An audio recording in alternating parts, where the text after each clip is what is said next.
good down in my soul when we love each other, the whole world knows. I'm so glad you always help me see everywhere your love surrounding me.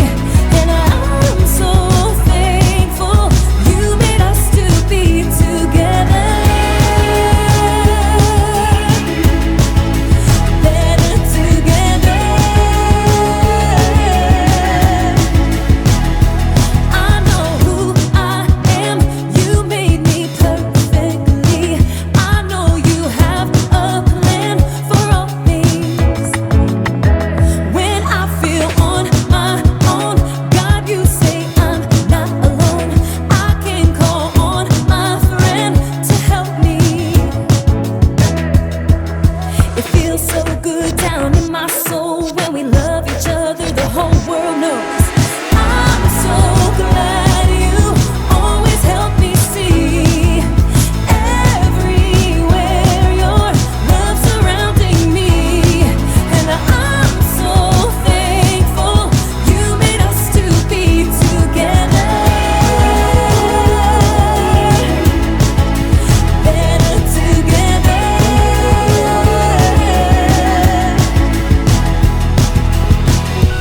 God help us spread your love to everyone, everywhere.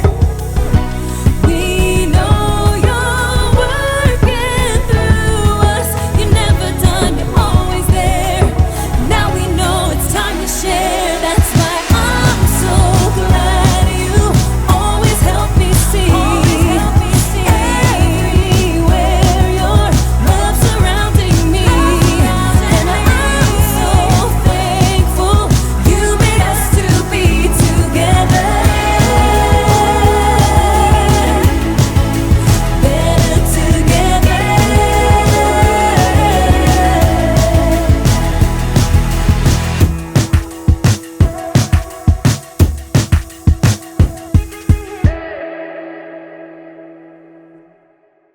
Hello, everyone. My name is Monterey, and I'm from FaithChapel Kids, where we have in-person services at both Birmingham and Columbus campuses. We are so excited to welcome your children to both of our campuses.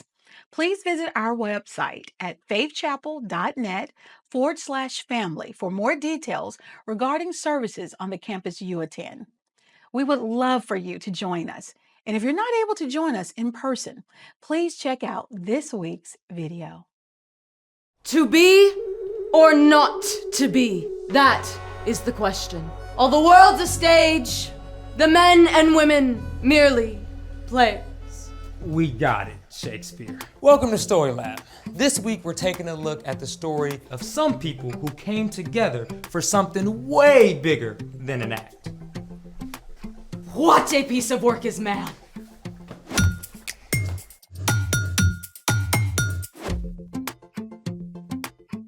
Hey, I'm Carter. And I'm Skylar. We're talking about the way God created us to work with others. And the things we can do better together. Like... put on a dramatic theatrical production. Okay, you're being kinda extra, but the dry ice effects are pretty cool. Right? Dry ice is frozen carbon dioxide. Hot water causes it to sublimate or change directly from a solid to a gas. The resulting fog is a mix of carbon dioxide gas and cold, humid air. The stage is set. We just need to recruit a few more cast and crew for our epic theatrical event. It's just me and you today, pal. Are you trying to upstage me? I was just going to suggest maybe making some epic fog bubbles instead. To pop or not to pop? That is the question. Let's make it! Okay, the first thing you need for your epic fog bubbles is dry ice. Now, dry ice is actually negative 109.3 degrees Fahrenheit. So always use thick gloves and make sure you have a grown-up to help you. Okay, you will also need a 2-liter bottle filled with warm water and the very top part cut off. You'll need a small funnel, plastic tubing, a cup or beaker, bubble soap solution, and a tray coated with a little more soap and water. Okay, Maestro, how do we do this? Step 1. Mix equal parts soap solution with water in the cup or beaker. Step 2. Fit the funnel into one end of the tubing. The stage is set. Exactly. Step 3. Drop the dry ice into the 2-liter bottle and add water. Don't forget your glove.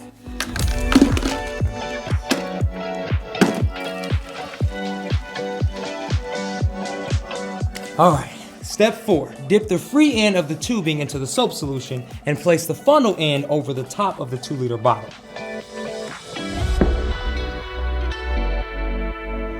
Whoa! Ooh, can I pop it? Yeah, be my guest. Now let's use the big one. Whoa! See that? That's crazy! Cloudy. Whoa! Look at the smoke coming through. Look how big they're getting. It's like the carbon dioxide and the cold, humid air are teaming up with the soap solution to create these special effects for us. Now that's some cooperation I can get behind. Speaking of which, it's time for The story before the story. Today, we're in the book of Luke. Luke wanted to clearly record the story of Jesus. From the very beginning, when people turned away, God had a plan to rescue us. At the perfect time, God sent Jesus, God's very own son, to live among us as a human. Jesus was born and grew up like an ordinary kid. He became wiser and stronger and more pleasing to God and others. When Jesus was about 30, he was baptized by his cousin John. God's voice spoke from heaven saying, "You are my son, and I love you. I am very pleased with you." Soon after this, Jesus began traveling and teaching and gathering followers. Which is where our story starts. Take it away. Hey everyone, I'm Brian. When Jesus started to travel and teach and heal people, he could have done it completely on his own. I mean, after all, he's God's son, right? But instead, Jesus chose to work with a group of ordinary, everyday people we know as the disciples. Come and follow me. Jesus expected his disciples to spend their time with him, to become more like him, and together to do the work that he did. It would have been easy to choose people who were all alike and could get along with no problem, but that's not what Jesus did. One day, Jesus went up on a mountain to pray. In fact, he spent the entire night talking with God. And when morning came, Jesus called the crowd who had been following him and chose 12 men to be his disciples. Simon Peter and Andrew, James and John, Philip, Bartholomew, Matthew, Thomas, James, son of Alphaeus, Simon the Zealot, Judas, son of James, Judas Iscariot. Let's zoom in now and take a look at some of these guys. First off, we've got Simon Peter and Andrew and James and John. All 4 of them were fishermen. Fishermen at this time were hard workers, but often gruff and rugged, not the kind of person you would want maybe at a dinner party. Plus, they were 2 sets of brothers. I mean, do you always get along with your siblings? Yeah, didn't think so. Hey, quit shoving! You're in my way! Jesus knew exactly what these men were like, but he borrowed Peter's boat to teach from, and then instructed Peter to throw out his nets in the same place he'd caught nothing all night. The men caught so many fish, they almost sunk the boats. Go away from me, Lord. I am a sinful man. Don't be afraid. From now on, you will fish for people. If these fishermen were kind of rough around the edges, Matthew was the opposite. Matthew was a tax collector who worked for the Romans. He was in charge of taking money from the Jewish people to give to their enemies, and he probably took extra for himself. No one liked tax collectors, so it would have been shocking when Jesus walked right up to Matthew. Follow me. Jesus even went to dinner at Matthew's house. While Matthew worked for the Romans, one of the other men who Jesus called hated the Romans. Simon was likely part of a group called the Zealots. Now, the Zealots were revolutionaries who wanted to overthrow the Romans using violence. They believed the Messiah would help them do that. Rough fishermen, an upper-class tax collector, a fiery revolutionary. Imagine including all of these different people in a group project together. We don't know a lot of details about the other disciples, but you can bet they had their own quirks. Jesus even included a man he knew would end up betraying him, Judas Iscariot. And it wasn't only men who followed Jesus. Women traveled with and learned from him too. There was Mary Magdalene, She had been controlled by spirits who weren't from God, and Jesus healed her completely. A woman named Joanna followed Jesus too. She was married to the man who was in charge of the king's household. Other women learned from Jesus, including one named Susanna. Now, not only did these women spend time with Jesus, but they also gave their own money to support Jesus and the disciples.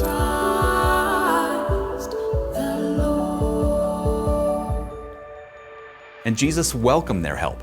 Women and men, people from all different backgrounds, people who would never have talked to each other on the street, Jesus invited them all to join him. Jesus knew that the more time these people spent with him, the more they would become like him, and the more they could lay aside their differences to work together. The end. It's so easy to think of the disciples as just some guys in Bible robes. But the true story is so much more. Yeah, Jesus was laying a foundation for all of his followers to work together. Including us? So, what's our part in the story? Jesus invited a group of people who were totally different from each other to follow him and help spread the news of God's kingdom. Following Jesus meant they had to learn how to cooperate. And cooperation is working together to do more than you can do alone. I mean, let's be real, there are times it may seem easier just to do something yourself. Yeah, like when my mom tells my sister and me to do the dishes together, we usually end up fighting. Or sometimes I just feel like I know the best way to do something. You might be great at doing something on your own, but God designed us to work together. We're created to need other people. Cooperating with others, even if it feels hard, will help you grow to become more like Jesus. And when we can look past our differences, we can definitely do more together. Like putting on a play or a choir concert. Or planning a surprise from the whole class for your teacher on her birthday. Or even just working with your family to get the house cleaned up before company comes over. If you don't feel like cooperating all the time, that's okay. You can ask God to give you peace and patience to work together. Yeah, and sometimes cooperation can actually be a lot of fun. It's been a blast cooperating with you guys. Right back at you. See you next time. So, here's the thing. Jesus wants us to work together. Whether you're acting out a story, Helping plant a community garden, cleaning up the kitchen after dinner, or doing an awesome science experiment. Ooh, can we make an ultra super giant bubble this time? Let's find out.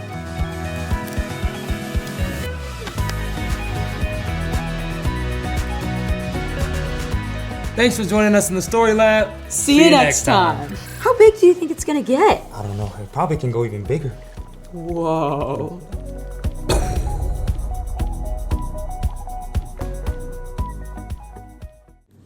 Hello, March. Our elementary kids are learning since the beginning of creation.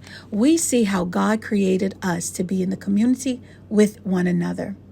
Cooperation is a spiritual concept that began with God, and throughout the Bible, we learn how God brought people together to accomplish God's plan for the world.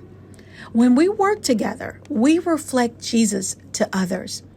And our love for one another can point people to Him as we explore what God wants us to do together. We invite you to check out this week's Family Activity Guide. You can download from our Facebook parent group, our website, or follow it from your phone. Inside the packet, you will find amazing activities that make it easy to keep growing in God's Word with your elementary kid. It helps you to talk about today's Bible story. It gives you an activity to complete together. It guides you through prayer and so much more. Decide when and how you want to use these great tools at your fingertips, and you will be amazed at how much your elementary kid is learning and growing in their faith right at home with you. We have one amazing in-person Sunday service for kids. If your family is interested in attending in-person service, please join us on either our Birmingham, Alabama, or Columbus, Georgia campus. For more details about the in-person service on the campus you attend, special days when we worship together in the main sanctuary as a family, and much more, please visit faithchapel.net/family for more details. Enjoy your day.